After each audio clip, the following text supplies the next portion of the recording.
Hi, everyone. I'm Dr. Joel Hunter, host of Power Talks, empowering you through the voice of truth. I'm pretty excited about today's program. I've known a couple of these folks for quite a while and have admired the other two more recently. But Nan Parker, to my immediate left here, was a teacher and a principal in Seminole County for 37 years. She started very young.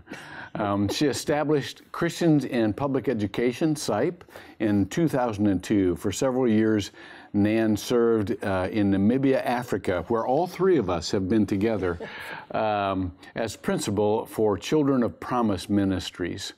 Gracia Miller was an educator in the school district for 35 years, and in 2002, she was one of the founders of Christians in Public Education.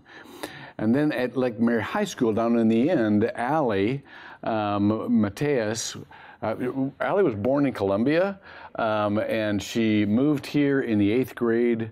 Initially, she was bullied for her accent, and so some of you know what that's like. We had another program on that. But now she's discipling 15 girls. She's become a Connect team and a leader at her church. And then Matthew Whitmore, is it Whitmore or Whittemore? Whittemore. Whittemore, okay, is a Haggerty High School graduate. He went to youth group one night and kind of changed his life. And he's been very active at Haggerty. I want to ask you later on to remind me about Refuge, about the noon meeting you guys get into. But obviously, this is a program about how Christians can live their faith in an environment that's not made for religion. In other words, in the public square, specifically though in public schools.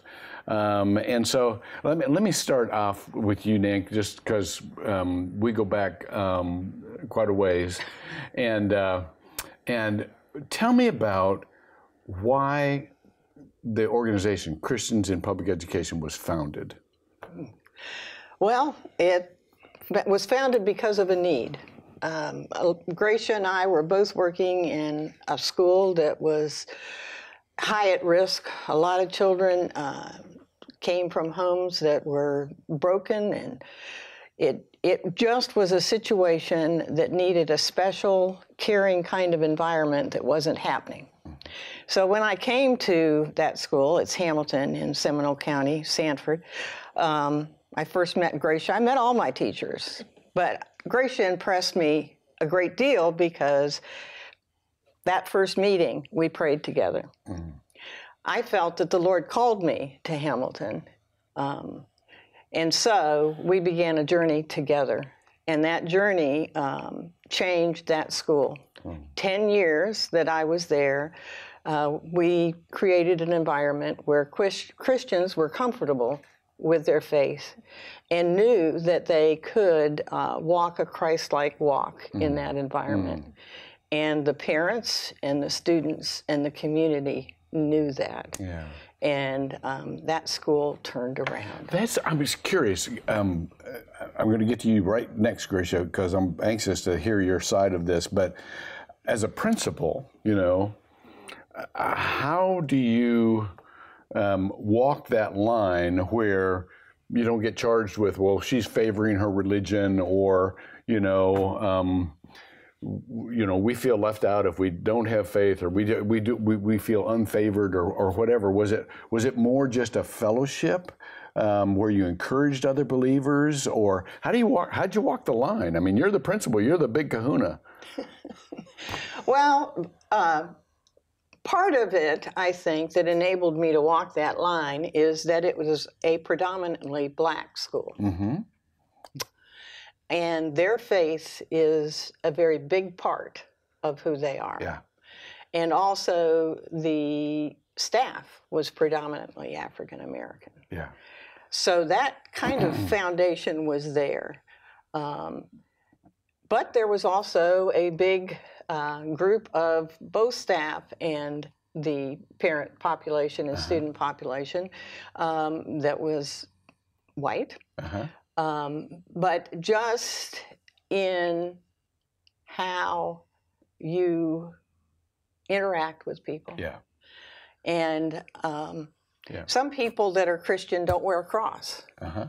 I always have in public education because that says to anybody that meets me that I'm a Christian. So part of it's contextual. I mean, it really, the African American population knowing, well, let me just go to you, Gracia. We know each other not only from Hamilton, but from church and from other events and so on and so forth. You've always been just this gracious, I mean, Nan is she's a principal, but you're this. I'm not. I mean, you walk in a room and everybody goes, "There's Gracia," and so you're this huge influence, not only in the school but in the community. Yes. What was your interest in starting an actual organization that would make it okay for people to walk their faith? I got to go back a little further. Go ahead. Before meeting Nan, I was at Midway Elementary. And I was driving home one day thinking about the lack of joy and the lack of luster and lack of all of this amongst the staff who said they were Christians. And it was a predominantly black school again. And I think about how people say they're Christians. And I prayed about it, and we started an organization. I started a Fellowship of African American Christian Educators. And we functioned 2 or 3 years before that first trip to Namibia. We made a decision based on the conversations and our sameness of heart that we needed to do something that wasn't necessarily race-based, but Christian. And that part of my story became that first trip to Namibia, my identity changed. I was no longer this African-American person because everybody sees that I am, but I needed to articulate it, you know. I became this fellow, this person who loved Jesus more than anything. So Christians in education made a whole lot of sense. Let me also just take a break here and just talk directly. When we went to Namibia, our team, I think it was over 200 people, went into every public school in Namibia. And we were totally welcomed, weren't we? Yes, we were. And it was a wonderful fellowship. Wonderful. And those relationships have been long-lasting. As Nan's journey there and tenure there would also say. Let me get to the students here. You have been... you were nominated by your peers for being folks who. Tell me what the recognition is, you guys, from SIPE. The graduates. They were recognized by their peers as being as exhibiting the most light for Christ on their college campuses. That's a huge thing. It's huge. That's a huge thing. Now. Matthew, you went to Hagerty. Yes. Okay. And Allie, you went to Lake Mary. Okay. Tell us what, like at Lake Mary, was it difficult living out your faith, or was there a fellowship in Lake Mary where you could just kind of live out your faith with other people? How was that for you? Well, I really think I was really lucky and blessed that once I got saved, I knew some people from school based on my youth group. Okay. So what helped me the most was getting to know people in my youth group. Then I realized we're in my school. Okay. So after that, I realized that there was also a club called FCA. So I started to go there, and I realized that actually most of those people are in my lunch. So we started to have like a life group during lunches, and we will have it outside. So like our people hear us, and we also had prayers in the mornings. So also the people around us knew that in the mornings we will pray. So all of the students around were like, no one sit there because that's where they're going to be praying. And actually I view that as positive because I saw that we were making an impact there, where they knew that there's Christians here that are not ashamed of sharing who we are and praying in public. That's great. Yeah. And by the way, FCA is Fellowship of Christian Athletes. That's what that stands for. So basically it was, well, let's get together, those of us who have a common faith, and let's encourage one another. And then anyone else who's curious or wants to join us can do that. But basically, we want to live our faith wherever we are together. That's great. Yeah. Matthew, you also,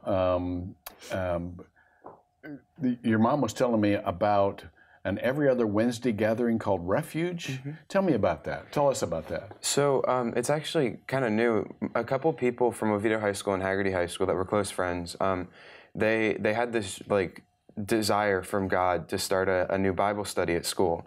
And so they decided to make it during lunchtime every other Wednesday, and we would have a little bit of hangout time at the start, and then about 5-10 minutes in, there would be a speaker. Like, so one of the students, maybe occasionally we would have like a guest speaker, like a youth pastor from another church, and it would just be a place where Christians could all come together. We could fellowship, we could hear the Word of God, we could hear the truth. And now, where did this happen? In the school physically? I mean, where there was a teacher who hosted us every week. In a classroom? Yeah. Oh, okay, that's great. And it was okay. I mean, you never got in trouble. They never hold you out. That's awesome. Everything was great. And you spoke? Did you speak at one or two of those? I spoke a few times, yes. Yeah. It was very nerve-wracking. Was that nerve-wracking? Yes. Yeah, with your peers? Yes. Holy cow. Yeah. I mean, that's the worst. You know, when you speak with strangers, that's one thing. But when you're peers, that's another thing altogether, isn't it? Yes, absolutely. Oh, my goodness. That's great. And Allie, you disciple kids now, is that right? And you're a leader in your youth group at the church? Oh, that's so great. Great. So let's come back to you just for a second. You were about to say something. Your hand was going. I saw your hand. We need to, because we wouldn't have had access to these young people had it not been for Greg Larson, who is the local leader for FCA. Okay. That contact opened up the doors at the high schools. Oh, that's great. That's important for people to understand. Yeah. We wouldn't have been in any school. We were in every school. Yeah. Let me ask you this. Ask it. If somebody's listening and they're like either a teacher or an administrator in school, and they want to encourage students in this way, or they want to make a place on campus where students can get together and encourage one another in their faith, how do they go about that? Being brave enough to make themselves available. Okay. You know, one of the things that Nan did, we prayed. She said we prayed at that first meeting. She remembers it better than I do. Yeah. All I know is that we started praying but she couldn't be the one to make it available. Gotcha. Yeah. I could do that. I got you. So knowing your staff, knowing your peers, knowing your colleagues is really important. Really important. And what people see in it, if you are the one that's going to exhibit the boldness, folk will notice it, and it gives you opportunity to say and do things that other folk would think is just impossible. Yeah, yeah. So Nan, when you're an administrator and you do have overall responsibilities, and you got to be careful about, not inciting, a reaction. There's a law for every action. There's an equal and opposite reaction, and the buck stops with you. But how do you, as an administrator, you knew your staff and you knew that Gracia would be terrific at leading or getting something going. Is that what counsel you would give to others in high schools? If you want to get something going, go to the candidate who might be most inclined in that direction and encourage them? As an administrator, first of all, you need to know your staff. Yeah. And, you need to know where they're coming from. And there are ways to do that without saying, are you a Christian? Right. If you are close to them and you are involved in them with them personally, then, you're going to know where they're coming from. And as an administrator, you need to find those people, as you say, identify them, and then establish a personal relationship. Yeah. And you can do that. I can have a different relationship with one staff member than I do with another. Yeah. Obviously. Yeah. And so it's a lot of it is, as she said, a boldness. Yeah. Yeah. being willing to make that step, and not always being afraid that, oh, you know, they might not approve of this. Now, I have to say, with Christians in Public Education, both myself and Kathy Phillips, who also is a former principal, had to talk to the superintendent of schools to discuss what was legal and what was not. Right. And, you know, whenever we found that we were doing something that was not legal, we apologized, stopped, stepped back, and, you know, took another route. But it is legal to carry your faith into the public school. And I say that to everybody. And we, as Christians in Public Education, feel that the greatest mission field in the world today, and in America today, is in our public schools. That's right. And we have a lot of Christian young people. We have a lot of Christian teachers, administrators.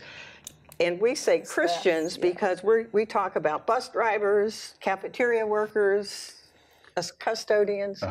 All of those people are missionaries to the young people. That's for sure. That's for sure. In the schools. Well, let me go back to you guys. Yes. When we talk about, this is about relationships, about the teachers knowing teachers and the principals knowing their staff and so on and so forth. Certainly that's true on the student level as well. Did you meet, and I'll throw it open to either one of you who wants to respond first. Did you meet a lot of kids that you didn't know before in these gatherings and make friends with people that you really hadn't known before? And if so, how did they help you in your faith? So yes, I did meet a lot of new people where they came from different churches as well, different youth groups. And the way that they helped me grow as a Christian as well was they showed me as well how they were doing things at their church, like how do they encourage themselves. And we can realize that it's not just about one church, but as a family as a whole, like Christians. So I realized that there was more than just like my own youth group. So I'll just go to them as well and ask them questions like, okay, how do you do this? And what do you usually do? Or just to get to know them as a friend as well. And just by knowing them and their personality, that also sticks to you because who you hang with also becomes who you are. So that's right. That's exactly right. Matthew, you got anything to add to that? Yeah, I also there's this young man in particular that I met. He would kind of sit alone. And one day I kind of felt the Lord prompting me to go over and talk to him. And I was nervous because people who know me know I'm not super social. Like just a year ago, I was probably one of the most antisocial people that my parents could ever point out. Your mom, by the way, said, she told me that you spoke at a couple of these refuge events, and she said, and if you knew Matthew, he's such an introvert, you know? And so this is really great to know this is developing a part of your personality but go ahead, I'm sorry to interrupt. But this one young man, when I felt God calling me to go up and talk to him, kind of introduced myself. One of my friends came with me because I told them, I was like, does somebody want to come with me to say hi? And because I'm kind of nervous. And so I go over, I start talking to him, and I was amazed at this guy. He studies, like in his free time, he goes through and he'll study like historical biblical truths. So he would go through and he would study like the genealogy of Jesus, like way back. And I was like, wow, you're younger than me, and you're going so much further in depth. And I was just inspired by him. And I'm inspired by a lot of the people that I meet there and all the things that they do, the volunteering that they do, the serving that they do, everything that they're involved with. Let's talk about that. How do you, I mean, it's one thing to get together and pray and encourage one another. Do any of these result in other forms of community service? I mean, there were. So I know that we had some opportunities throughout the year to be able to do things for the school. Like I believe there was a time where we helped clean up parts of the school, and then I know a lot of these other students through this, we have like an announcement period at the end after the message where if there's anything going on in the community, everybody will kind of just get up and tell about it. And so through a lot of this, they told us about volunteering opportunities, serving opportunities, and a lot of these students would go and partake in it. Fantastic, fantastic. Nan, is any part of the vision of Christians in Public Education, is that mostly for the assembly of Christians, or is there any kind of social good works type of aspect to that? Or tell us a little bit more about SIPE. I'm searching here. Well, one of the things that we have strived towards is, as Gracia and I both mentioned, prayer groups on the campus are extremely important. Mm-hmm. And it's something that takes 10 minutes in the morning. Mm-hmm. Because teachers are not students, it needs to be before school. Mm-hmm. And so we have encouraged and tried to give outlines of how to do it, teachers to establish prayer groups within their schools. And the other thing that I think SIPE has done, and this is thanks to Gracia and a woman named Karen Seddon, and I'll let Gracia tell you a little more about it, has connected us to an international organization that provides all kinds of information for teachers and staff as to what their legal rights are. And so we try to get that information out to our Gracia, tell us about that. Yeah. What's the organization? CEAI is Christian Educators Association International. Okay. They've been in existence since 1953 or 4. Okay. Okay. I learned a lot of the history. I was in Colorado last summer, with the leadership training with them. Uh-huh. All right. But they provide a lot of resources. The website is ceai.org. Okay. It is prolific. All of the offerings that are there to encourage professional groups. And I keep saying teachers, because those are the teachers and students, that's education. Uh-huh. With all the support staff included. Yes, yeah, that's important. That's really critical. Absolutely. Yeah, absolutely. We might not say it, but we make a real effort to make sure that we contacted transportation, food services, all those other entities as we plan the breakfast every year so they can come. You bet. It's just critical. But CEAI, and Karen is the Florida director, so she's all over the state. And it was through Karen that we learned about Honor the Grads, because in St. Johns County, they're in there, I don't know, year, 15, 20. 15 or 20 years is a long time. And we're a little behind. Second year. Oh my goodness. And so we thought, this is where God has been taking us all along. That's so great. The breakfast with the staff in education, and then the opportunity to uplift and encourage and empower students. And that's such it's such a fitting elevation, because this is about the students. Yes. Yeah. Yes. And so if they're teachers, the teachers are the main ones in your schools, is that right? It's about teachers. So if Christian students can't recognize Christian teachers, there's a problem in our culture. Yeah. There's a problem in our destiny as a nation. Yeah. So we feel like in Seminole County, God has given us a chance to lasso things and help get us on the right path. That's fantastic. These people are going to lead our nation. Yeah, that's for sure. That is for sure. Well, I know your parents got to really be proud of you. I mean, just as a grandfather, I'm going, those are my kids right there. I'd be going, that's what. Yeah. Allie, one closing word from you. When we talk about, you talked about, I got to know some of the kids in my youth group, and then I recognized they were the same kids at school, and so that was naturally, who I gravitate toward in school, and then there were other people who were friends of their friends. How was there a way that you specifically or intentionally maybe talk to some students that didn't have faith, but just needed the fellowship, you know, and you tried to include them as well. So yes, I still hang with some of my friends that are not Christian, but it also depends on truly hanging more with who's going to lift you up. But I did go to those who were friends of my friends and just talk to them and I got to know them more into a more personal level. Because if you're trying to go to someone and try to talk about God, you first have to engage with them in a personal level, because then they're not going to listen to you if they don't know you, they don't trust you. Right. So what you're looking for more is for their trust first. So I went more for like toward lunches where I will see my friends sitting around. I'll try to go and sit with them. And sometimes when I will disciple during lunches, I will also go where some kids are so they can also hear what I'm talking with another student.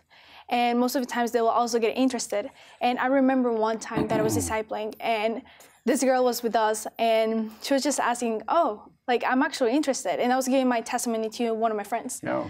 So from that, she actually got interested and we started to meet and I started to disciple her as well. Perfect. Well, this is going, I mean, that's how it works. That's just, this is how it works. In every high school. I love this. I love this. And I'm really bummed we're out of time. This is really, I was just getting started here. But thank you for what you're doing. It's Nan and Gracia, Matthew and Allie. Well, this has been so much fun for me because I love public education. My wife's a teacher, and we don't understand how much space there is really for us to practice our faith until we start to think about it. And we say, no, my faith is my faith and it goes where I go. And so I just want to encourage all of you to take your faith wherever you are. That's what the example is right here. And especially if you're in public education, we would love for you to go to the websites that you have seen on your screen and investigate further how you can get involved. Because not only do we thank you for joining us on Power Talks, but remember, these discussions are just a starting point. They're just discussions among us. We'd love to see you continue the discussions at home and go one step farther. Get involved. Because when Power Talks, you are empowered through the voice of truth. See you next time.